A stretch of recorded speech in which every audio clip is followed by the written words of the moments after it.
The Olsinski Law Firm is an official sponsor of Top Bin 90, specializing in personal injury, criminal defense, DWI, family law, and workers' compensation. The Olsinski Law Firm provides professional, trusted legal services to clients facing a variety of challenges. With a team of experienced attorneys dedicated to protecting your rights, the Olsinski Law Firm is the legal support you can count on. Hi, I'm Justin Olsinski, the founding partner of the Olsinski Law Firm. Me and my wife started this firm back in 2010 with the sole purpose of providing excellent service to our clients, giving our clients a personal touch because we had worked in bigger firms where we saw that not happening. We handle criminal defense matters, civil personal injury, wrongful death, workers' comp, and family law matters. We have a team of attorneys that care about the outcome of your case, and we will fight to make sure that you get the justice you deserve.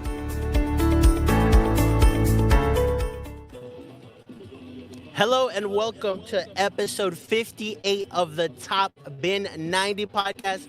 We are live from the Matthew Sportsplex for the first ever in Charlotte FC history, in Independence history, Open Cup Charlotte Derby here at the Sportsplex. I have my co-host, Mr. Brian, Bam Mountain Media. How are you today?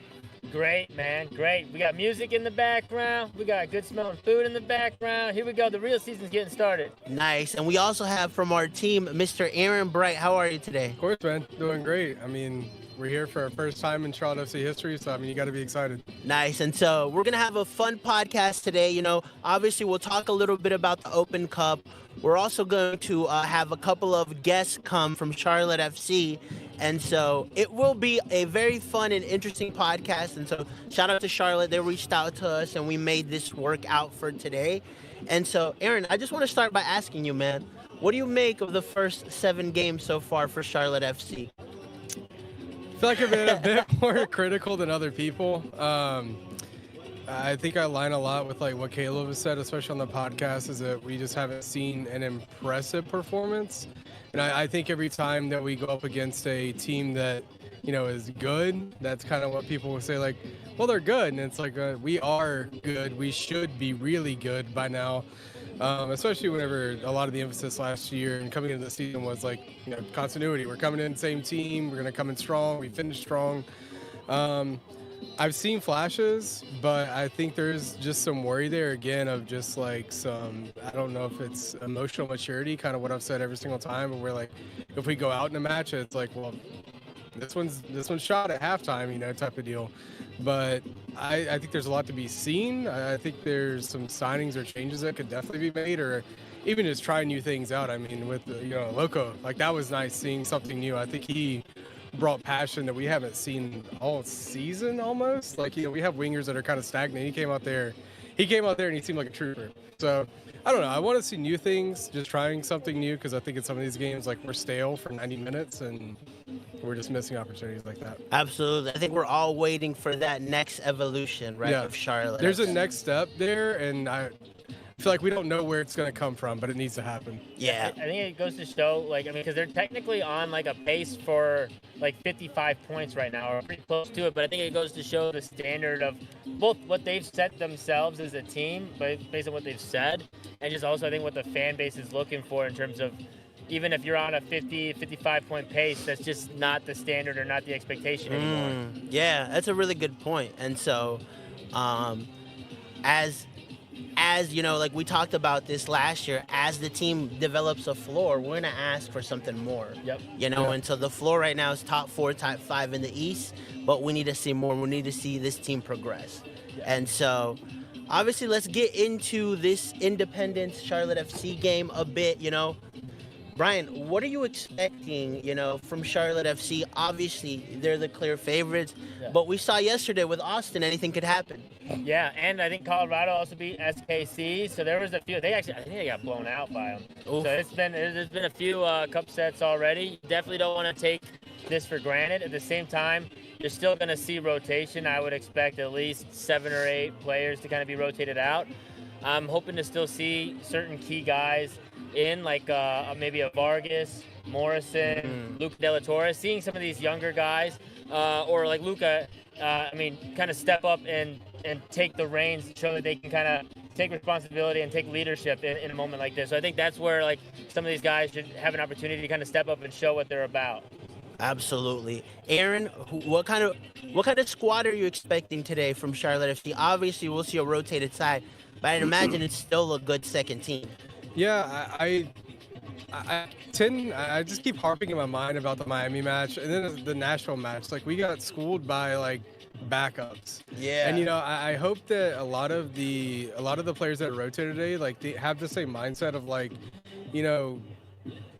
I can make my way into the lineup through this match. I don't know if it's going to be a young guy or, like Luca De La Torre stealing a starting spot. I think there's a lot of things on the table, but I just think our expectations might just be a little bit higher just from Miami showing especially. Like, I think a lot of people kind of scoffed whenever like they looked at the lineup for the game, and for us to go scoreless, it was kind of really disappointing. So this has the mints for a trap game, especially for Charlotte. I think we performed the absolute worst whenever it's like, we should win this match. Any game in history where we've talked about it before, it's like, yeah, 3-0, 2-0, or we might just walk out with a 1-0 win, and it's like we struggle bad. So hopefully, like, the guys that are coming in to earn a spot are serious about it, and it's not just like, it's independence, like, I could just play for 90 minutes and we're going to win. Yeah, absolutely. I mean, when I look, I think the advantage of even a rotated squad is some of these guys are trying to push for that first 11, right? Yeah. Archie Goodwin is trying to push for that 11. Luca De La Torre is trying to push for that first 11. Schnegg, he's come in and I think given there's room Tom everywhere. I don't know if there's a player I look at and say, like, he's safe other than like Zaha and Biel. Kessler, and too. Kalina, Yep, but Henry Kessler as well. And so, Brian, from the young guns, the guys that, we don't get a lot of chance to see, I'd imagine that they're chomping to get this opportunity. Yeah, 100%. I hope I'd love to see Oloko get the start tonight. He's obviously in really good form from what we've seen from him in Crown Legacy. I think this is a prime opportunity to give him 60 to 70 minutes and see what he can bring to the table in a longer stretch of form with the first team. I think also and Aaron touched on it a little bit, but for like Nashville, what impressed me about them when they came with a rotated squad against Charlotte was you didn't really seem to see a dip. Yeah. They seemed to still play BJ Callahan's style, being able to control games, control tempo, move the ball around, be quick with the ball. And I think I'd love to see that from Charlotte FC, even if they're bringing in a rotated squad. Can you still show that you can be at a first team level quality and dictate things? Or does it look like, oh, this is clearly their rotated squad. There's some learning curve. So can they just show up and still perform as if they are the main guys? Absolutely. And look at Nashville, rotated squad, then full squad against America, and they go through. One of the best teams in CONCACAF, and they go and beat them as well. So, I mean, first time MLS team won in Estadio Azteca. That's crazy. That's a really good stat. I didn't think I saw that, but it makes a lot of sense, And so, I would say that from the young guns, hopefully, we get to see some of these guys actually score. I think it's good to see maybe Archie Goodwin, if he gets the start tonight, to get a goal, to get another goal, just to put pressure on Idan Tokolamati, because you want that. You want your players to feel like there's always pressure, because when there's always pressure, you can get the best out of these guys. 100%. Now, looking a little bit at Charlotte Independence, obviously it's a USL League One team, right? But they've made some really good signings.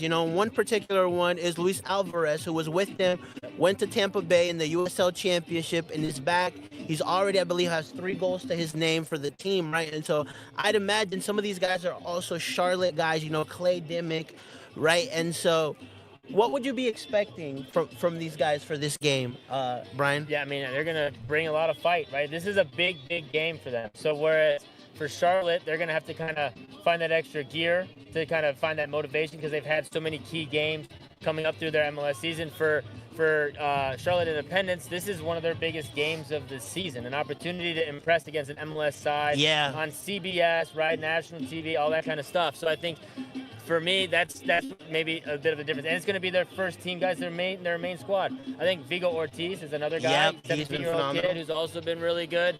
Just brought over from Charleston Battery. And so I feel like they definitely have some young guys with some fight to them that will bring it. And so Charlotte FC just needs to be prepared for that.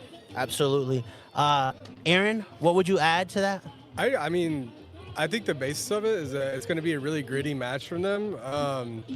At the end of the day, let's put it like this: Independence doesn't have much to lose. They know they're the underdog coming into this, and they're going to be here to play and fight for what they want to do. And I think Charlotte, back to that emotional aspect, like those guys have to be thinking about, we should win this game. Like what kind of pressure does a new squad of rotated players bring to the team? What is the talks been like? What is just the thought process of like, if we don't win this game, it's going to be bad? Because it reminds me of like the NCFC preseason match was that last year, I believe, where it was just like an immediate, we didn't perform well, and it was like, oh, the season's over. So are those guys thinking about the same thing of like, we should win, there's no doubt about it, and they're getting in their own heads? Or is it going to be like, this is going to be a gritty game where Independence is coming out here to show Charlotte who they are? Yeah, because they're a great group of players. Yeah, from the Independent squad that I've seen, at least from last year, there's been a lot of improvement, and I've been to one of their games this season, and there's a lot of positivity in that squad.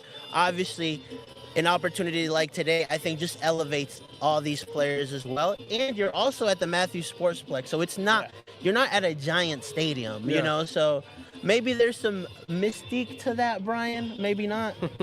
I mean, maybe, I guess we'll find out. I wasn't considering mystique to be the element to this game, but just excitement level, I think I feel like when Charlotte FC was first announced, this matchup kind of naturally gets brought up in terms of when could this kind of competition, this kind of matchup come about.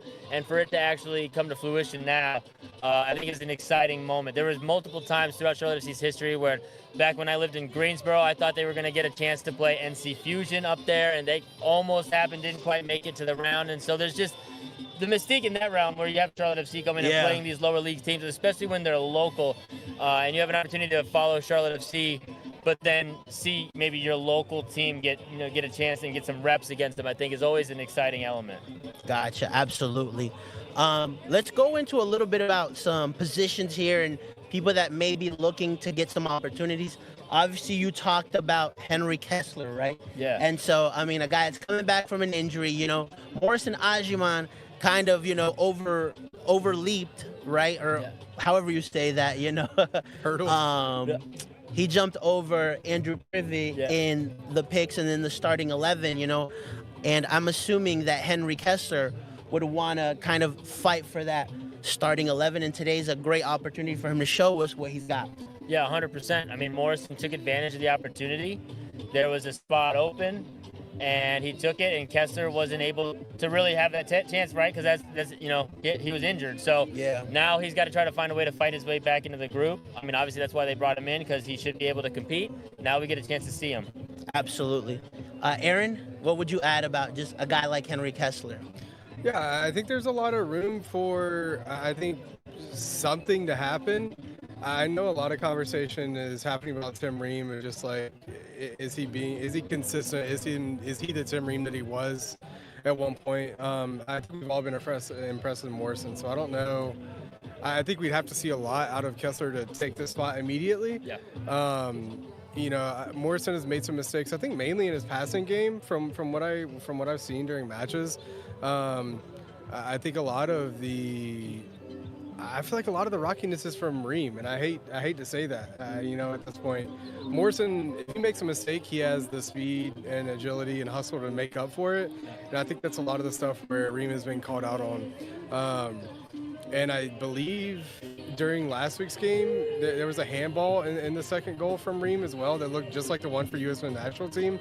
I don't know what that is, a veteran making handball mistakes like that, because it is kind of sketchy at times. But I don't really know. I know Kessler scored a goal for Crown Legacy. For Legacy, so it's like, is he that piece that we're missing on set pieces? Like, can he get some play in there? So there's a lot of dynamics to look at. So hopefully he gets the chance to show it off. Yeah. I would add right now, and this is something that I think you brought up, that like Morrison Ajiman and Tim Ream complement each other 100%. very, very That was well. exactly my And next so point.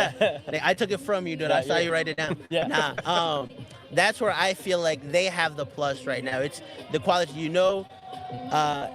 Morrison Ajiman has the pace, right? He's a young player, right? And Tim Ream can spot a ball from where he's at. You know, we've seen multiple long balls from him this season, and so I think those are the qualities that right now, if I'm Dean Smith and I'm looking at my back four, like the cohesion between those two might be better right now than Henry Kessler, but we still have to see him play. Yeah, for sure. I think the main thing is just like, can he show another element, another complement that would actually fit better? Can he show that he can pass closer to like Ream's level while also still being athletic enough to complement alongside Ream? Or can he be, can his passing be strong enough to replace one of those guys, and complement Ajiman or Morrison? So it just really kind of depends on what he can demonstrate in that, because otherwise, Morrison and Ream have complemented each other really well so far. Absolutely.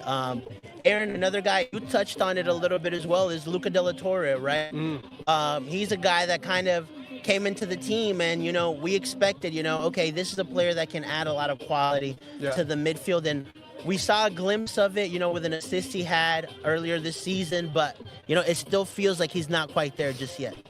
Yeah, I mean, I think a lot of people didn't even catch it on his assist that he actually dropped somebody. And I think that's something that we haven't seen a lot out of our midfielder. I mean, like, aside from Pep, we see that from him all the time, but I look at De La Torre as a more agile Bronico, and he can make those plays from nothing organically. So I don't really know. I know that Diane has also been really just great for us. When he's on, but I think whenever he does have his bad games, it is very noticeable. I mean, he got subbed early last week because of it. But I just think it just comes down to, honestly, a lot of game plan as well. Like, do we want a defensive midfield coming out, or do we want to press with the De La Torre? Do we want to get De La Torre up there as well, maybe with Pep BL, or put BL to the right wing? I just think it comes down to tactics a lot of the time with the players that we have. And I don't know if that's fortunately or unfortunately, but... Absolutely. Awesome. And then we have kind of our first guest here today. And so, Mr. Tyler Miller, how are you today? Come on in.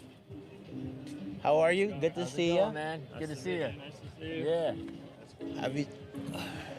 How are you today? How are you feeling? Yeah, good. Excited to get out here in front of everybody. Absolutely, absolutely. We were just talking a little bit about the Open Cup, serves as an opportunity for players that maybe we have yet to see. To kind of give us a little experience as Charlotte FC fans of who they are a bit. And I'd imagine, when you were talking to Charlotte FC about coming here, looking for opportunities to, fight for that number one, and you're getting an opportunity like that tonight. Yeah, I think the Open Cup and any cup competition, honestly, is a great opportunity for a lot of players to show what they're capable of. It's, at the end of the day, it's a really important competition that I think, we as a club, it's an opportunity for us to win our first trophy. And when you have a cup competition, you want to take it serious as possible and get guys minutes, but also push to continue advancing to the next round, because, we enter in the round of 32. So you win 3 games, and all of a sudden you're looking at a semifinal. So, but the key to that is taking it each game at a time and not looking past what's right in front of us, which is the Independence tonight. Absolutely. And then another question we had for you was more of how have you acclimated to Charlotte so far? And so talk to me about that process and this current squad. It's been really good. I've been around the MLS. I've played for a few different teams at this point, and so I've had some good experiences kind of around the league, and I would say that Charlotte's up there with one of the best clubs that I've played for. The way that they take care of the players, and more importantly, as I've gotten older, how they treat your players' families is a really key indication of how well the club is run. And I would say that everywhere we've been, my family, we've been treated really well here. And so for me, it's been a fantastic experience in that front, just because if my family is happy and comfortable, then that makes my life that much easier. That way I can just focus on soccer and take care of the business there.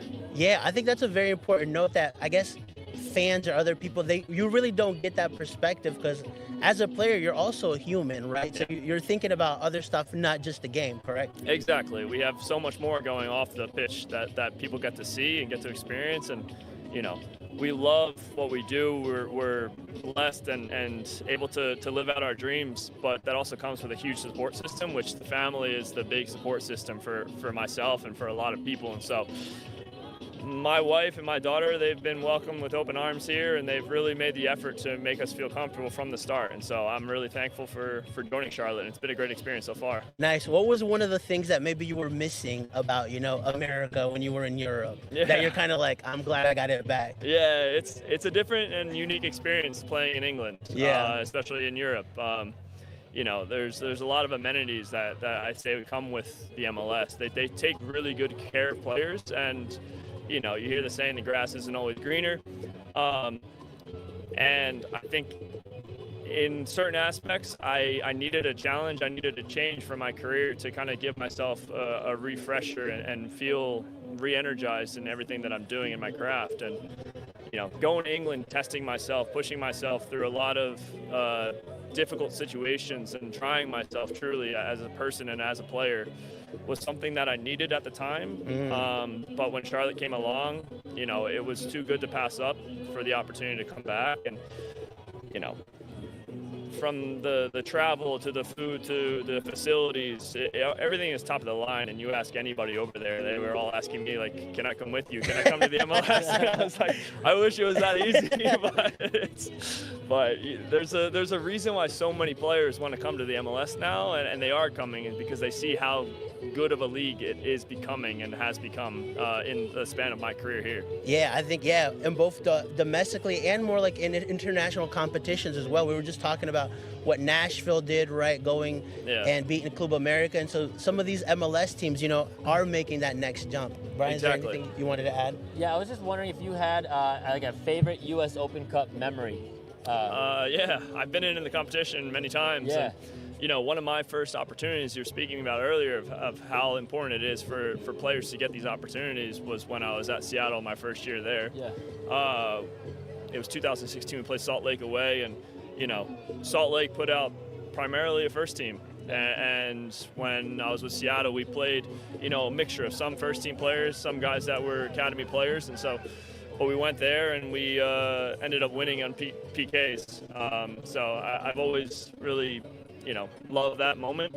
I've made a few runs in the tournament, got to semifinals to LAFC, quarterfinals with Seattle, never won it. So that's the one trophy that domestically I don't have yet. So I would love to get that one. Nice. And what better place than Charlotte, right? Who's never won a trophy? That would be something special to do here. Yeah. Talk to me about this group of players that you're coming into Charlotte, right? And so one of the things that I hear a lot is just like the team unity, the atmosphere. I mean, some of you guys are competing for competitions, but it's a healthy competition. It is, and that's what you need every time that you're in a club in order to be successful. We have a really close camaraderie, one of the best that I've experienced in a long time. My first couple of years in Seattle, we had unbelievable veterans. That also helps kind of be the glue to the team that carried the squad throughout the entire year. We had Chad Marshall, Brad Evans, Eric Freeberg, a lot of these core guys that were great soccer players, but also great people, which I think is what we have here. We have a lot of great people, first and foremost, but then they're also talented players, it's hard to build a roster that has both. Yeah. I think that we have that complete unity here that we can push each other in a healthy manner to get the best out of everybody, but still respect everybody in the same way. Love that. I know Zorn's mentioned, like Charlotte FC, if you're looking at a comparable in MLS of what you would want to be, it would be a Seattle Sounders. Can you talk to me about maybe some of the things that this squad is missing to kind of get there, or what do you think are those ingredients that this club needs? In truth, I don't think that we are lacking anything. I think we have everything. I think the Seattle have just kind of created a knack for showing up in the big games and the big moments, and there's a reason why they've won everything there is to win, right? Including the Champions League, and competing at the echelon of the Club World Cup, which is some place that I think that Charlotte FC can get to. And I hope to be here when it does get to that point. I think that right now it's just about taking it one competition at a time. We're getting into the busiest stretch of the season. We have this game tonight, which has to be the first and foremost thought on everybody's mind of getting into the next round. But then we have 4 straight away games. So it's getting through those difficult and challenging moments, not panicking, and knowing when to put the foot on the gas, which comes at the end of the business end of the season, but not, putting ourselves in a position where we need to fight and win every single match. Gotcha, yeah. Being in a good position going into the playoffs, of getting the home field advantage and all of those things. But again, it's a long season, and that's where you need the entirety of the squad to step up in certain moments. Absolutely. Go ahead. Is that where like the U.S. Open Cup also can kind of play a role to kind of give you those reps in like those kind of do or die kind of games that you said like Seattle was so good at doing, and that seems like maybe that's one of the missing pieces for Charlotte right now? Yeah, again, I don't think it's necessarily a missing piece. Okay. I do think that it's just something that when you give guys opportunities to get minutes, they feel included, they feel involved, they feel more invested in what we're doing as a club. Got it. Versus if you have the same 12, 13 players playing all the time, then you run the risk of potentially losing a couple of guys throughout the season, because it is a long year. It's tough when you're grinding out Monday to Friday but not getting opportunities on Saturday. And so, I'm really happy for players that come on and make an impact. This weekend Archie comes on and he draws a penalty just from working hard. And that's what Archie does every single day is work hard in training, and then he gets rewarded for it by earning the penalty, but then putting the penalty away himself. And I think that in the Open Cup now, tonight, we're going to have a huge opportunity for a lot of players that aren't necessarily getting minutes to get some minutes in themselves, but also make an impact and start to push for playing time on the weekends. And so I think it's a really good chance for everybody. But at the end of the day, we just have to win. Love it. 2 more questions and we'll let you go. I know you got to get back. First one would be, do you have any like game day rituals or like something that you look forward to, days that you're going to play? I just like to walk the pitch. Okay. I think that's the moment where I'm pretty relaxed during the day, and I like to take my dog for a walk, and my daughter is in school, so it's a pretty relaxing day. But for me, it's just walking the pitch and kind of getting a feel for it and getting into the right mindset, so that way I'm ready to go when the whistle starts. Nice. And just the last one from us then is just, what have you found like non-soccer related in Charlotte that you've kind of liked to do, or that your family likes to do? My daughter loves the playground, so we've explored a lot of playgrounds so far. We've gone to Freedom Park, we've gone to her school playground countless times, Park Road Park. I've done that, and I've taken my dog to a few dog parks as well. So it's kind of been the 2 things that have taken up most of my off-field time. I got you. Yeah, I'd say we have some pretty good parks in Charlotte. It is. So. It's a very, very nice city, very nice neighborhoods to walk around. So I'm really happy here. Love it. Well, thank you so much, and good luck tonight. Thank you. Appreciate it. Thank you, Tyler. Appreciate you. Good to see you. Yeah. Thanks. So you heard it.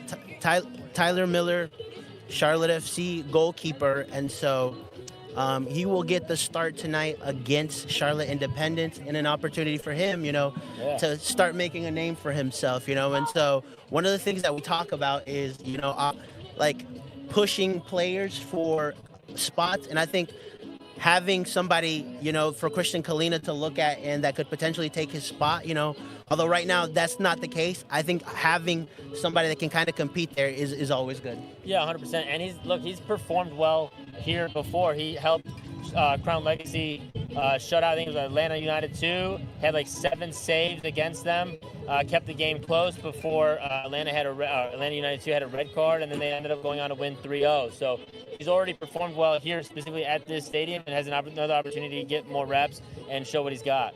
Absolutely. Aaron, did you catch any of what he was saying, or were you just dancing some reggaeton out here? I don't know if you guys can hear in the background. Yeah, it was honestly hard to hear you over the background music. So I know he had big shoes to fill, so taking my spot. Yeah. What would you say in terms of, I guess, from a goalkeeper, what would you want to see from him in terms of saying, like, okay, he can compete, for that starting spot and take, Kalina's got a whole slogan now. Kalina saves. There's hats now, merch coming out for it. I mean, I think obviously Kalina's spot is a hard one to take, but I think the biggest part of soccer is competition. Because, I mean, like, if you get comfortable in your spot, you've seen it with any level of soccer or football in the world where someone gets comfortable and they kind of just slack off. Yeah. I mean, that was the exact reason for the Archie signing last year when Pat was going. I was like, all right, well, we need to sign someone, young and competitive to keep Adon at the level or keep him growing. And we saw it work last season where Adon kept growing and, made sure to fight for the spot. But, it's cliche always saying, like, oh, they have to fight for the spot, they have to keep it. And that's really what it is. I mean, we've seen, like, rough spouts in Kalina's career here, and he was benched, and, someone came in or played well or showed a few good games, and then Kalina came back even better. So it really is a mindset thing. Like, it is almost like it keeps you humble because the next guy wants your spot, and you got to make sure you want it more than the next guy at the end of the day. Yeah, although I want to say, they keep bringing in goalkeepers, and Kalina still finds a way to be number one, right? But I like Tyler a lot, and I like his story, and he gave the best example of like when you work hard, you get rewarded, and we just saw that with Archie Goodwin. Look, and I feel like also Kalina. I mean, this might be for me. He hasn't had as many clean sheets, but I feel like this might be maybe the best version or best start I definitely feel like he's had to his season. And I think Miller plays a role in that, like pushing him in training, working hard throughout the course of the week. Because for me, I mean, Kalina has even said that he feels like he's at his best right now. So I feel like part of that comes to your whole depth, top to the bottom of the roster. Absolutely. All right, let's talk a little bit about, continue to talk about positions that could potentially, like, that we're going to be looking out for, right? Obviously you talked about Aloko. He is familiar with Charlotte. He's familiar with playing with the Sportsplex.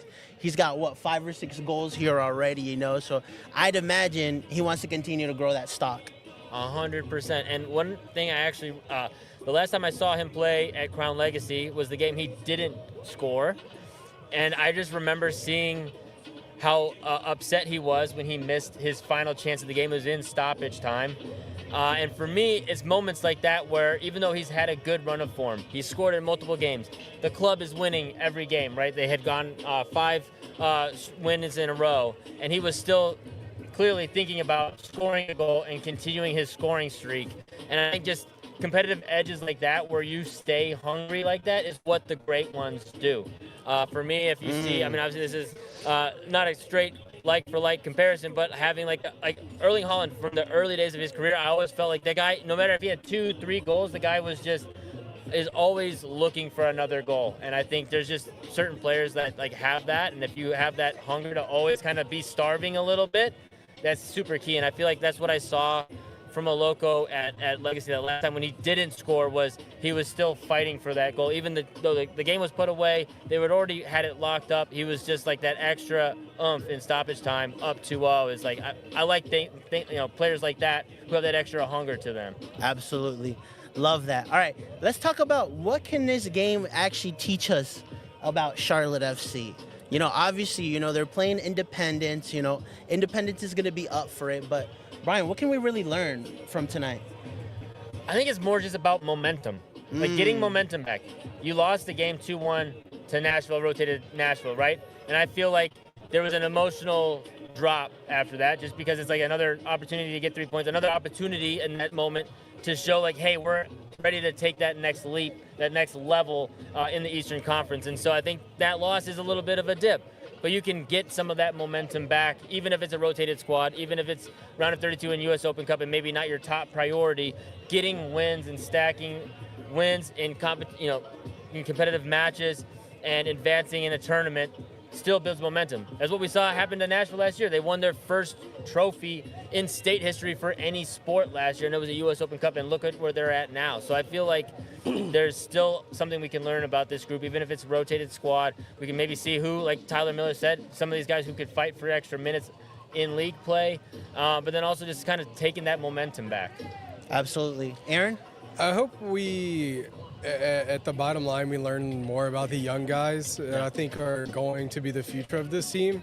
I believe they have all had an issue of getting into the starting 11, even if it's for one of the problems I see us having consistently is like, oh, let's summon this guy in the 82nd when the game's going. It's like, the only time we've seen that work was like, Archie did extremely well last week. I think I looked at the stat this week that he's like our most efficient striker with a goal every 20 minutes or something. Yep. And I think that just shows, what he's doing with that small amount of time, but nobody's getting a good 40 minutes, a good half or a good 70 at least. And I think that's a lot of the problems that I have I've seen over the years. So really a Loco, I'd love to see him, just be a dog. At the end of the day, I think he is a dog, and he showed it in the limited minutes he had last week. I wanted him to come in the 70th, just do it. We were down 2 or whatever it was at that time. So I want the young guys to show out. I don't want it to be like, oh, which 30-year-old should we start in the lineup? I want to be like, who is the future of Charlotte? Who can maybe change up the attack that has lacked creativity for 5 years? Who can be the guy that, with Zaha maybe out, who can replace that? Those are big shoes to fill. I don't want to replace him with someone that's aging out again. I want to find someone that is wants to make a career for himself like Pat did. Absolutely. Let's talk a little bit about the venue, and so we're playing at the Matthews Sportsplex, obviously a smaller venue for Charlotte FC, but I think it adds a little bit of extra, Open Cup kind of magic, don't you think, Brian? 100%. Well, it's a way more intimate atmosphere, right? At Bank of America, it's a more big, grand atmosphere where there's just, I feel like, a lot more, just from a logistics standpoint, a lot more red tape. Here, it's just everything's a little bit closer. We literally just had Tyler Miller just out here, and a fan signed an autograph from him right here. And so I just think... Don't leak the location, but we're at Matthews Sportsplex. So, I feel like that's, for me, the sort of the... You talked about mystique earlier. I think that's it. It's just a little bit more of an intimate atmosphere, like what you get from Crown Legacy games, where the kids can show up and just meet a lot of the players after games and stuff like that. And those games are free. Shout out to Crown Legacy now. So it just creates a more family atmosphere in that respect. And so I think there's an element of just more intimacy between the fans and the players in a spot like the Sportsplex. Speaking of intimacy, I mean, it could be good or bad. Yeah. Right? I remember an Open Cup game, back in your Enzo Copetti games days, where a fan was like, you got it, and he kind of looked at them and was like, yo, why are you telling me this right now? So it's definitely, so whatever the fans say, you can definitely hear it. So, it could go in a good way, but also not so good way, Aaron. Yeah, I think this is almost a humbling game. In this sport, you're never bigger than the sport. You never know, if you're going to be playing at a stadium with 5,000 people or 28,000 people. So I hope that it's a new test for the guys. A humbling experience again, not we're going to go out here and kick the small team's butt, and more of we need to go out here and, like you said, regain our feet, get ourselves stable again, and hopefully start another streak. But I think it's good for the community as well. It's a lot of things that people don't talk about that, Brian, you mentioned earlier. This is something that Charlotte fans around have been wanting for so long. I just think it brings us together closer. Charlotte is a soccer city. We keep saying that, and we need to keep reading on that. I think it's good for everybody. Charlotte's a soccer city. The Hornets are doing well. Panthers are doing well. I think I really like the hype and the emotion that I feel around the city. I know. The sports are back, man. The Big 2-6. I think everybody's excited. I haven't seen that Hornets arena like it was last night, and hopefully that can translate into soccer. Yeah. When was I've never paid attention to sports before in Charlotte, but when was the last time, Aaron, that you felt kind of this magic or mystique that we're feeling right now in Charlotte sports? We're getting close to the 2015 Panthers era. I think that was a high that a lot of people rode in the city, and a lot of people took for granted because it was we had the MVP in the NFL, and you go through a season, you win 15 out of the 16 games. It's man, we're unstoppable. And then I think ever since then, it kind of hits you like a wall where it's this really can suck. I was talking to the comms team a few weeks ago where it was would you rather be in a city where it's like Charlotte, where you have gone on a big drought and it feels better to win, or would you like to be in Boston or something where your sport, someone's going to win this year. It'll be somebody. So I think the city's taking it really well, and it brings a lot of people together. I think it's nice having all of our stadiums in the city. That's one of the stats that we are one of the few teams where we actually play in the city that we are named. I think it's cool. It's a big community thing again, and it's something that Charlotte has always taken pride in, and everybody that's kind of transplanted here has really picked up on it finally. Nice. Anything you want to add to that?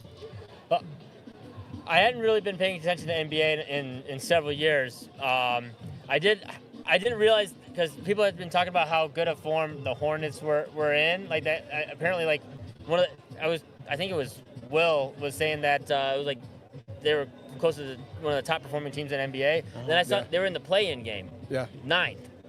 So I do feel like there's still some room to go. This guy finds a way to just This is make always it context negative. for Brian. We started out, I think at one point we were like 9-24 or something, or 11-24. Like we were in the bottom of the NBA. Like in December, we were talking about like, all right, who are we gonna draft top 3? Yeah. And then we went on like a 11-game run in January or something, and we catapulted up to midway where it was like, all right, playoffs are a thing. So it's been a big culture shift. It's like I explained to you last year with the Panthers. Like it was like, it's coming, and you're like, well, they just lost like 40-10 last week, and it was like, give it time, and the Panthers ended up in the playoffs. So I think the bottom line has been really low for those teams. Yeah. So just touching the playoffs just shows kind of where we've came, and I think a lot of fans have been spoiled with Charlotte FC.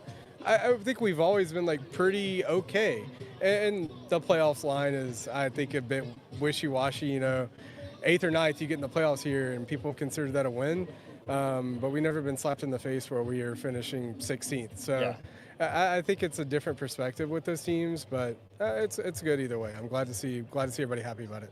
Awesome. Let's talk a little bit about Dean Smith. What is kind of the message, Brian, that you give a squad like this? It's a little bit rotated. I mean, go out and fight for your role with the squad, right? I think this is a moment where you need to show that you're worth more minutes, not just in the U.S. Open Cup play, but in MLS play. I think that's what this game is about for a lot of those guys that are going to take the field tonight. We talked about other players we're excited to see tonight. I think for me, seeing Luka, we talked a little bit earlier about him, but I'm really seeing whether or not he can be one of the leaders of this group, right? Tonight. So I think for me, that's a player I'm keying in on as well. So just, can you lead from the front, take advantage of this moment, and run with it and get us to the next round? Absolutely. Great stuff. And we have Mr. Morrison Ajiman here. He's going to join us. Charlotte FC defender. How are you today, sir? Good to see you, my man. Thank you very much. Of course. And so, great weather today, Yeah. We want to start talking a little bit about, your time at Charlotte, just as a city, kind of getting acclimated here. How are you feeling in Charlotte, North Carolina? I'm feeling good, actually. First and foremost, I think great thanks, to the fans and the people around Charlotte. I'm still learning about, the traditions and about the people, about how to feel, So I'm still getting used to. Nice. Talk to me about that. The first time maybe you were starting a match and then you see everybody turn around and they do the pepas. Was that like something different, Yeah, it was amazing. Cause I've never seen something like that before. So I was like, it's my new experience, and then it's a really good one for me. And then maybe most games, I see them and I feel like, you have to go for them as well. So why not? Love that. Talk to me a little bit about, your progression into this team. Yeah. You started, preseason, you were getting reps, and your opportunity came. Yeah. Right. And so what kind of things has Dean Smith been talking to you about in this process for you? I mean, it's been a good time with Dean, and then I feel like, the players around me also help me really to set it in. Especially I've got Westy, I've got Teams, I've got Zaha, I've got Pep, I've got Diani. So I mean they're really good people to be around. If you want to level up onto their level, you have to listen to them. So it's due to the communication between me and the players. They help me really set at the quick fade, and then everything was really good. And I think with Dean, he says a lot to me on what to do, what not to do, tactically every stuff and it's been helpful, and then I give thanks to him as well. Nice. And speaking of helpful, one of the things that we've talked about, one of the pluses is you and Tim Ream seem to complement each other very well. Player with a lot of experience, you're coming in, and so talk to us about that relationship. How has it been with Tim Ream? I mean, it was built on the first day that we met, and then during the trainings and all, like I go to him normally to speak to him to, show me exactly what to do on the field, especially when I'm playing with him. So it's like, yeah, we have to have that understanding before we go into a game or something like that. So we start from training. So we do like normally everything from training, like, you know, on our positioning, and then really where to go, where not to go. Yeah, and it's been like let me say, a big brother figure to me. Okay, like, good. You know, yeah, he's there for me. I go to him, I ask a lot of questions about my, like, you know, my game, how my training is going. Yeah, so I mean, he's also like, yeah, a great person, like, you know, in my career, like, you know. Love that, love it. Kind of a mentor to big brother, like yeah, you for mentioned. Sure. Yeah, Nice. yeah. For the fans that don't know Morrison Ajiman that well, is he more reserved? Does he like to be the funny guy in the locker room? Who is he? Just like, I'm a quiet person, actually. Okay. Around my teammates. Yeah, and then sometimes a bit playful, but not too much. Like, Okay. you know, yeah. Yeah. Sure. Who's the veteran that really gets on you, that like likes to have a lot of fun? I feel like Ashley Westwood's a little bit like that, you know? Yeah, Ashley, but especially Diani and Zaha. Okay. Yeah, they really get to me sometimes. Like, you know, they make fun of me, actually. Like, yeah, so, I mean, that's the thing.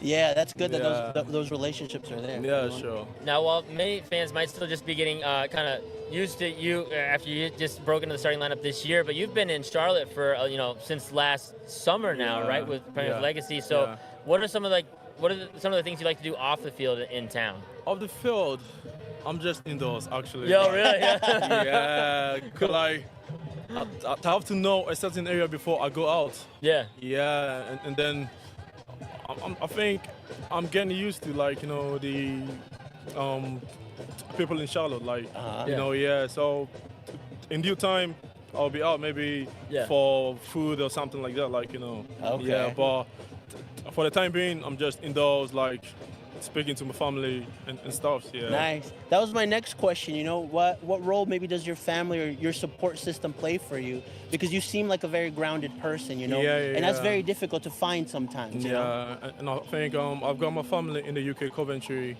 So they watch almost our games, like, you know, from Crown Legacy to Charlotte, like, you know. So, I mean, all this kind also, like, you know, helps you, like, you know, do something for them, for the fans, for the people around here, and then, yeah, you just have to keep going, like, every single game, you know.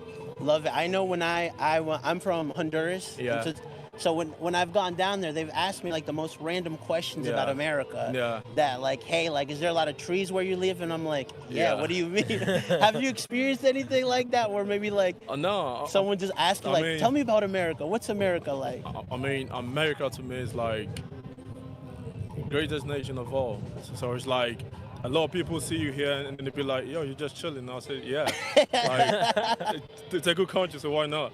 Yeah. Nice, yeah. And so, and then when people ask you about MLS and the level of competition here, what do you say? I mean, in my opinion, personally, it's really, really tough. 'Cause like, good and quality players, like, all around, especially like on my team, you know. We have Zaha West, the team, we have Diani, we have Pep. So like, it's so tough, like, yeah. I can say, and it's really a good league.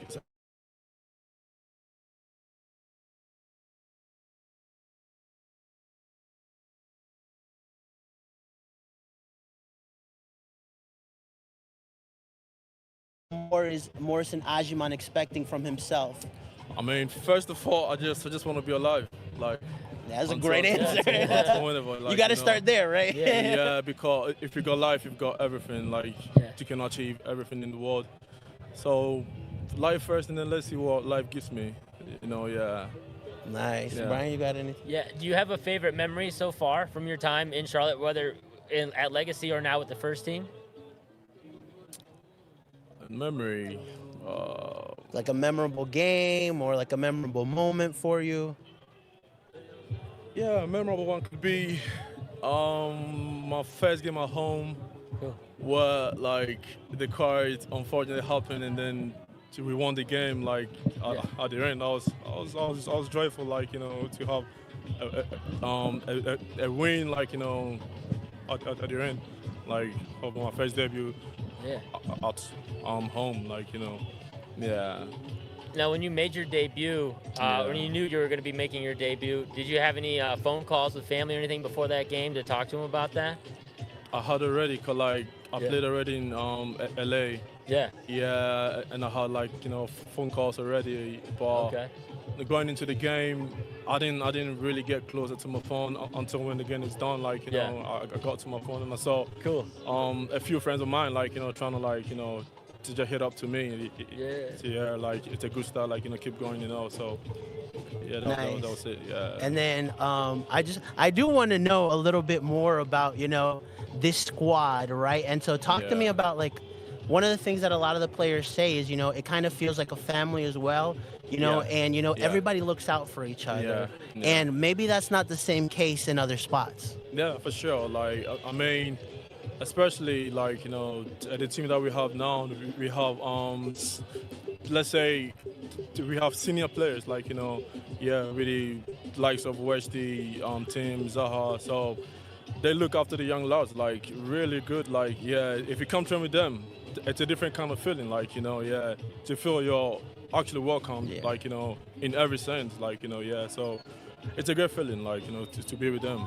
Like, absolutely. Honestly. As a player, is it when they start joking with you, is that when you're like, okay, I'm part of the team now, Or when is it that you feel like, okay, like I'm really, part of this squad? Because that's how I would feel for me. Like if they start joking with me, they're like, okay, like I'm liked, I'm good, you know? And I mean, with this team, everybody talks to everyone. Okay. So even if they're obviously not joking with you, like you feel part of it. Like you're just into it. Like, and then as you said, when they joke with you, like it's obviously like you're already part, like of it. So I mean, both sides. Yeah. Love it. And then our last question to you would be, I know you said you like to stay inside a lot, but are there any hobbies or anything interesting that you like to do? Maybe read, maybe play a game, something like that? I play volleyball. Oh, do you? Okay. Yeah, I play volleyball. Have you found any good volleyball courts in Charlotte? In my apartment, I have. Okay. I have a court, like, and then indoors, I love to watch movies. Okay. I love to read. Yeah, I love to sing as well. Like, do you love to sing? Yeah. Okay. Yeah. How's that? We had Scotty Arthur here a couple of years ago that would get on the guitar and sing, and so and so is that something you've explored a little bit more, like singing, or? Oh yeah, for sure. Like I do exactly everything indoors, like I like, gotcha. Outdoors is like it's gonna be like you kind of got to grow into that too, right? Yeah, for sure. But indoors is just like listening to music, singing along, rapping, like I gotcha. And I love the American music as well. Nice. Is there a favorite movie you have? Yeah, it's called Peaky Blinders. Peaky Blinders. Okay. Okay. The show. Yeah. But for a movie, Apocalypto. Which one? Apocalypto. Apocalypto. I don't think I've seen that. Apocalypto. Oh, with Mel Gibson. No. No, Apocalypto. Apocalypto. It was like a Brazilian clan, like they were attacked and. Okay, we gotta get up on our movie game. Yeah, for sure. Like it's a good one actually. Yeah. Nice. Yeah. Morrison, thank you so much for stopping by. We wish you nothing but success. It's a great seeing the progression. That's one of the things that we talked about, and that the team talks about, like, hey, who are the next players coming up? Yeah. And we definitely see you as one of those players. And so thank you so much for stopping by. Thank you very much as well. I appreciate the time. Awesome. Thank you, sir. Thank you, man. Thank you. Great talking to you. Great to see you. Take care. Morrison Ajiman, Charlotte FC defender, joins us, and so, Brian, you got to get your movie game up, my guy. I'm gonna look that up after. I feel like Mel Gibson's in that Apocalypto movie, but I'll have to double check. I'm not a movie guy, Yeah, so yeah, I can't critique It's like you I'm there. not helping you, dude. We can go to Interstellar and we'll have a good I've night. never seen but- Peaky Blinders either, so Really? I'm not really. Peaky Blinders is I know a great I have show. I know, friends that I know, love it. I know it's a good show. Like Yeah. people say it. Yeah, you That's a know, good and one. So That's a good one. I have a good group that loves it. It's not Breaking Bad good, but it's really, really, really good. Yeah. See, Cisco's like, that's the one, man. did you look up Apocalypto? I'm curious now. No. Isn't it? Wait, Cisco. Doesn't that have Mel Gibson in that? I thought he directed that one. Yeah. It's like in the Amazon, right? Yeah. I Is thought it Mel quiet? Gibson directed it. It's a Or silent produced movie. it. It's a All right, silent guys. movie. Next live podcast, we're just doing a stream and watching this movie. Yeah. Yeah, that'd be a blast. Yeah. I don't know about watching a movie. It's just Nice, subtitles. awesome. My impressions of a guy like Morrison Ajiman is very calm, very cool, Yeah. very collected, you Oh, know? man. And you need that, you know? 100%, especially at center back. Yeah, absolutely. And so seeing a player like him kind of rise through the ranks at Charlotte FC, it wasn't on my radar, you know, Yeah. that, you know, he would get this jump this quickly, you know? Yep, 100%. So we're getting close to match time, and so we were picking up on the conversation about Dean Smith. You know, I'll ask Aaron that question. You know, and so what is it something that you say to like players like tonight who, you know, are kind of rotated into this team? Yeah, I mean, I think it falls back on just telling the guys to go out there and earn a spot. Just being transparent is just, or just encouraging them. Like, you know, this isn't for nothing. This isn't just, you're not just playing for tonight. You're playing for the season and for the history. Like, you know, I mentioned earlier the Zaha situation is up in the air, and there's potentially a spot to be had there. And I think just reminding the guys that nobody's set in stone. I mean, just like Privet. Like, just with Morrison, like that conversation there, like, I don't think anybody expected Privet to play a couple games and then be obsolete, which that just shows you, again, how quickly things can change, where you have a bad match or two, and the next guy, if he's there and he performs, like, it can go away just like that. So hopefully just a reminder, and not in a bad way of saying, like, hey, you know, these guys are out here to take your spot, but just you guys can make an impact tonight. I think Dean has touched on it before, that you can show something in training and not flow into a match, or you can show something in a match that doesn't flow in training. So having real match time tonight is really important for a lot of the guys that just haven't had their chance. Awesome. And then the official lineup is out, and so let's talk a little bit about this. You know, we have up top, we've got Smalls, Archie Goodwin, and Aloko. Midfield, you have Diani, Luca De La Torre, and Brant Bronico, with a back four of Schnegg, Kessler, Privet, and Will Cleary. Wow. And obviously Tyler Miller in the goal, who was here earlier. Brian, your first thoughts. Well, shout out to our guy, Sean. He's like 10 for 11 on that lineup, on the predicted lineup Really? today. Yeah, he just missed Neely and Cleary. He had Neely in at right back, not Cleary. So shout out to our guy, Sean. He crushed that. That was 10 for 11. That's pretty Elite. good on a rotated squad. Yeah, that's elite, That's crazy. elite ball knowledge there. Yes, sir. Yes, sir. But, A little bit of luck. Aloko, I think, obviously is probably one of the first names to pop up for me. Aloko and Goodwin, that front three. Again, Luca De La Torre. I think it's important for him to have a big performance tonight and control things in the midfield. He's going to be central to everything. And then Cleary, I mean, this is going to be first team debut for him. Yeah, we'll clearly get to see him tonight. So, Turunch. You could go an hour without some pun. Aaron, anything in terms of that lineup? I think Aloko stands out. I'm not gonna gripe on it. I think we all know that we want to see him getting time, and there's something there. Something I think we all would have loved to see would have been Berchumas in some sort of fashion. He can't even be on the bench, right? With the way the roster is. No, he's a first team. Oh, yeah. okay. He's on the bench. Okay, It's so Aaron- He's on the bench. Okay, good. Isaac Walker's on the bench. Liel Labata's on the bench. Okay. Koulibaly, Neely, Vargas, Johnson. Yeah, So, I don't know. Maybe this is a prove-it moment for Smalls, because I think we haven't seen much production at all whenever he's been subbed in. So maybe this is a 45 minutes for Smalls and then 45 minutes for Berchumas, which would be really nice.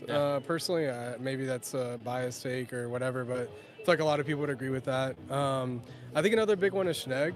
I think Toflo's spot is to be contested right now, especially last weekend. I mean, there was a lot of play on the wing that didn't result in anything, and I don't know if that's Toflo's fault or the attack's fault. There's just a lot of just either miscommunication or just chemistry that wasn't there. And we all saw Schnegg come in a couple weekends ago and bang an assist in 30 seconds to God, why am I blanking? To Archie, and I think it's just nice to see. Maybe something's there. Maybe there's a conversation to be had. 100%. Absolutely. And then a player that we're not talking a lot about, but continues to get opportunities, Tiger Smalls. Yeah. You know, I and so, didn't want to say it, but yeah. he is in the starting lineup. Obviously, you know, I don't think we mentioned him a lot, you know, and so, but there's something that obviously Dean sees in him. Yeah, I mean, Dean has talked about it multiple times in terms of why Berkey Moss isn't getting first-team reps. He's mentioned the wing depth. He's mentioned Smalls as one of those guys in the attacking depth. And Dean also mentioned recently, I mean, Smalls scored in the U.S. Open Cup run last year. So, I mean, this is maybe an opportunity for him to continue to show just his worth as depth in this squad and whether or not he can actually get, you know, more consistent minutes, but he's got to show something. Absolutely. Aaron, I mean, you see Archie Goodwin making an impact. I feel like Tiger just still hasn't shown us that yet. Yeah, I wonder if it's something I just wonder if it's a training thing too. Like if Smalls, if it's just not translating to the pitch and maybe he needs a start and something to flow his way, or maybe he just doesn't mesh well with the players that he's getting subbed on to play with, you know, that have been in a match for 70 minutes, 80 minutes, and he just kind of just thrown in there to do his own thing. I mean, I think he's one of the players where we've seen some flashes. I mean, we've seen flashes out of Abada. I think Abada has like our highest like XG, but he doesn't have a goal. You know, so I think there's something there that is to be seen, but I personally just haven't. Maybe it's shown tonight. I think we all feel some sort of way about whenever Smalls comes on, but you know, maybe we see something different. I will say also with college players, I feel like in soccer, you're so often seeing young academy kids come up at 16, 17, 18 and break into the squad, and that kind of averages down to where people think like players' primes are a little bit younger than they typically are. They should be peaking or hitting their stride younger than they typically do. But when you go the college pathway like Smalls did, I mean, you saw it in Ajman. I think he hit another level once he got to Derby County, and he was 25, 26 when he did that. I think sometimes college players specifically, because they're only playing 3-4 months a year and then translating from that to a pro pathway, which is 9-10 months a year, that adjustment period takes some time, and you're doing that when you're a little bit older. Smalls came in 21, 22, so I think when they see him now 22, 23, 24, these guys at this age, the expectations is just because of their age that they should already be kind of getting close to their peak, whereas he just also doesn't have the years under him yet. So I think that also just takes him a little bit more time sometimes. Absolutely. All right, and we'll wrap it up here, you know, and so with that, Aaron, give us a little score prediction. What are you expecting tonight? I think Independence gets a goal. I think they'll at least score once. I'll say Charlotte 2-1. Nice. Charlotte FC 2-1. Who are your goal scorers for tonight? Goal scorers, I think Aloko gets through, and I think Archie gets through. Nice. Brian? I think it's going to be 3-0 Charlotte FC. Dang. No love for Independence. Yeah. I think we see, let's go Goodwin Brace. He's in very good form, scoring form, and Aloko one as well. Nice. I love it. Yeah, I'm going to go with a 3-1, you know. 2 goals from Archie, and I think Aloko gets one as well. You know, actually, you know what? I'm gonna go 4-1. Nimfasha off the bench. Oh, yeah, no, like that. Dang, all that no love for Charlotte Independence. I gave him a goal. I gave him a goal. And it'll be my boy Luis Alvarez. My goal scorers. Yeah, it's okay. Whatever. Aaron, my man, where can people find you at? Yeah, AP Bright on most socials. Nice, awesome. And then my co-host Brian. Yeah, Bam Mauer Media. Bam, bam. Jorge Gonzalez, top bin on all our socials. You know, we got a chance to do a fun extra podcast today here at the Open Cup. We heard from Morrison. We heard from Tyler Miller. Thank you guys. Over and out.